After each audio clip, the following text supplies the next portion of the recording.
नमस्कार, मी अपर्णा. अस्सल स्वादमध्ये सर्वांचं खूप खूप स्वागत. आज आपण सुरणची भाजी कशी करायची ते बघू.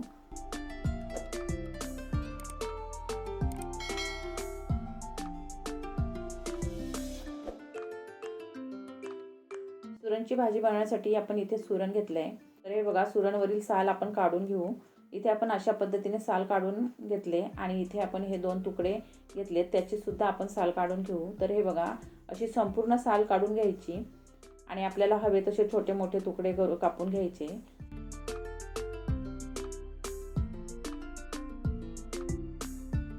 तर इथे आपण आधी एका तुकड्याची साल काढून त्याचे असे तुकडे करून घेतलेत आणि ते आपण पाण्यात टाकून घेतलेत.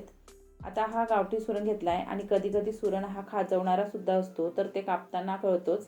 म्हणजे कापताना आपल्या हाताला खाज येते, म्हणजे तो सुरण खाजवणारा आहे. पण अशा सुरणची भाजी केली आणि ती खाजवू नये म्हणून काय करायचं ते पण बघू. आपण हा जो सुरण घेतलाय तो अजिबात खाजवणारा नाही, त्यामुळे भाजी ही छानच होईल.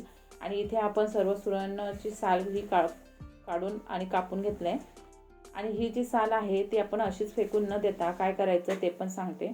तर ही साल जर का आपण जमिनीत पुन्हा खड्डा करून भुसभुशीत माती टाकून त्यामध्ये ही साल लावली तर त्यापासून पुन्हा छान सुरण तयार होईल. त्यामुळे ही साल अशीच फेकून न देता ती जमिनीत लावली तर पुन्हा आपल्याला सुरण भाजीसाठी मिळेल. आता आपण कापून घेतलेलं सुरण छान स्वच्छ होईपर्यंत धुवून घेऊ. आणि इथे तुम्ही बघू शकता पाण्याचा रंग, हे पाणी अगदी स्वच्छ दिसेपर्यंत धुवून घेऊ. तर 4 ते 5 वेळा तरी असं चोळून चोळून स्वच्छ धुवून घ्यायचं. याने सुद्धा जर का सुरण खाजवणारा असेल तर त्यातील खाज निघण्यास मदत होते. तसेच आपण आणखी सुद्धा काही टिप्स बघू ज्याने खाजवणाऱ्या सुरणची भाजी केली तरी ती खाजवणार नाही. आणि इथे आपण 4 ते 5 वेळा छान सुरण हा धुवून घेतलाय. आता यामध्ये आणखी पाणी टाकून ठेवून देऊ आणि भाजीची तयारी करू. तर पहिल्यांदा आपण भाजीसाठी लागणारं वाटण तयार करून घेऊ. तर वाटण तयार करायला इथे आपण भाजून घेतलेलं सुकं खोबरं घेतलंय, जिरं, हिरवी मिरची आणि कोथिंबीर घेतलंय. तर ते मिक्सरच्या भांड्यात टाकून घेऊ. तर मूठभर कोथिंबीर, 2 हिरव्या मिरच्या, पाव तुकडा सुकं खोबरं हे कापून घेतलंय, चमचाभर जिरं घेतलंय आणि हे छान वाटून घेऊ. आणि इथे आपण हे वाटण बारीक असं वाटून घेतलंय. तर इथे आपलं भाजीसाठी वाटण तयार आहे. आता आपण भाजी कशी करायची ते बघू. तर इथे आपण कुकर घेतलाय, गॅस लावून घेऊ. आता यामध्ये 2 पळी इतकं तेल टाकून घेऊ.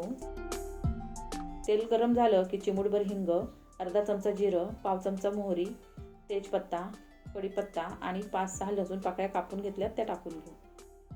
थोडंसं परतून घेऊ. आता एक कांदा बारीक चिरून घेतलाय तो टाकून घेऊ आणि कांदा एकदम मऊ होईपर्यंत परतून घेऊ.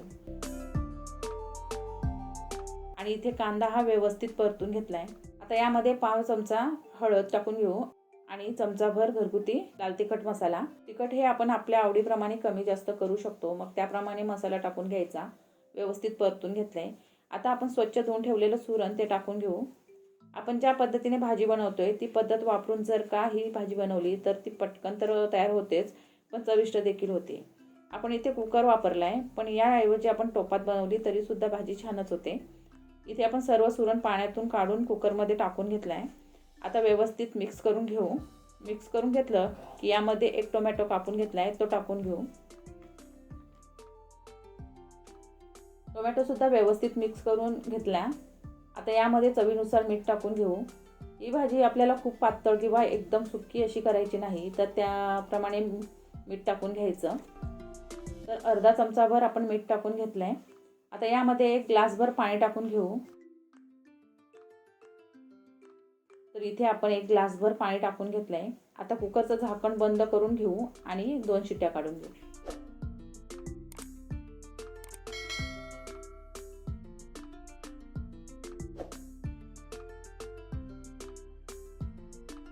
आणि इथे आपण 2 शिट्ट्या काढून घेतल्यानंतर गॅस बंद करून घेतलेला आणि थोडा वेळ असंच ठेवून दिलेलं. आणि इथे आपला कुकर बऱ्यापैकी थंड झाला आहे. हे बघा, पूर्ण हवा निघून गेले. आता झाकण काढून घेऊ आणि तुम्ही बघू शकता की कशा पद्धतीने सुरण शिजलंय. एकदम सॉफ्ट सुरणचे तुकडे हे पूर्ण दिसत असले तरी ते खूपच मऊ असे शिजलेत. तर इथे आपली फक्त 2 शिट्यामध्ये ही भाजी छान शिजले. कधी कधी आपण सुरणची भाजी बनवतो मात्र सुरण हे व्यवस्थित शिजत नाही, तर त्यामागची नक्की कारणं काय ते पण सांगते. इथे आपण पुन्हा गॅस लावून घेतलाय. आता यामध्ये आपण जे वाटण तयार करून घेतलंय त्यामध्ये थोडंसं पाणी घालून पुन्हा वाटून घेतलंय ते टाकून घेऊ.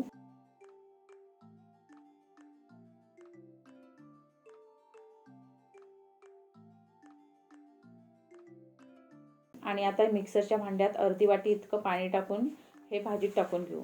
आता यामध्ये अशी एक वस्तू टाकून घेऊ की ज्यामुळे आपली भाजी एकदम चविष्ट होते. जर का भाजी खाजवत असेल तर ती सुद्धा खाजवत नाही आणि भाजी छान तयार होते. तर इथे आपण थोडीशी चिंच भिजवून कोल काढून घेतलाय. त्यातील 2 चमचे इतका चिंचेचा रस म्हणजे चिंचेचा कोल टाकून घेऊ. आता ही भाजी मीडियम टू स्लो फ्लेमवर 5 ते 6 मिनिटं शिजवून घेऊ. आणि आता आपण बघू की सुरणची भाजी शिजवताना आपण कुठली चूक करतो की ज्याने सुरण अजिबात व्यवस्थित शिजत नाही.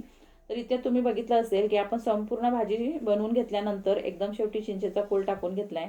जर का हा चिंचेचा कोल आपण भाजी व्यवस्थित शिजण्या अगोदरच टाकला तर भाजी ही अजिबात व्यवस्थित शिजत नाही. त्यामुळे ही काळजी घ्यायची म्हणजे भाजी छान तयार होते. आणि इथे आपण ही भाजी छान तयार करून घेतले.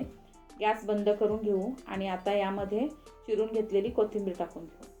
तर अशा पद्धतीने भाजी बनवून घ्यायची आणि ही भाजी जसजशी थंड होईल तसतशी ती घट्ट होते. त्यामुळे थिकनेस त्याप्रमाणे ठेवून घ्यायचा. तर एकदम चविष्ट अशी ही सुरणची भाजी साध्या सोप्या पद्धतीने तसेच कोणीही बनवू शकेल आणि कमीत कमी साहित्यात आणि चवीला तर अप्रतिम अशी ही भाजी तयार होते. आणि इथे आपली भाजी तयार आहे. सर्व करून घेऊ आणि तुम्ही बघू शकता आपल्या भाजीचा थिकनेस. तर अशा पद्धतीने भाजी बनवून घ्यायची आणि ही भाजी जसजशी थंड होईल तसतशी ती घट्ट होते. त्यामुळे थिकनेस त्याप्रमाणे ठेवून घ्यायचा. तर अशा पद्धतीने सुरणची भाजी तुम्ही नक्की करून बघा. तुम्हाला नक्कीच आवडेल. तर पुन्हा भेटू अशाच एका साध्या सोप्या आणि चविष्ट रेसिपी व्हिडिओमध्ये. धन्यवाद.